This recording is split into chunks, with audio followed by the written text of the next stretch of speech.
Hi, this is Zach, and I'm going to show you a small preview of the new Revit feature we're working on called the Elevation Generator.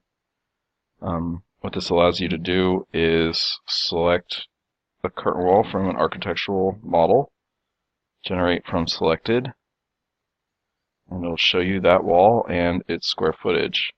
In the future, we plan to be able to convert this into our standard way of making a curtain wall, but for right now, all it shows you now is the square footage. You can select multiple walls at once. So if I were to select the whole building, like that, and hit generate from selected,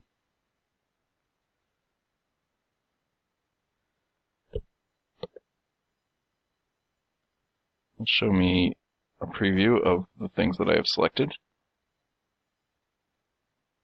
and the total square footage, 31,000 square feet or so.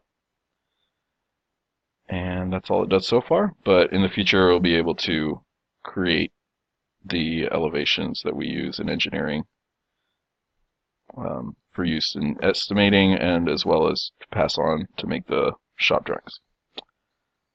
Thank you very much.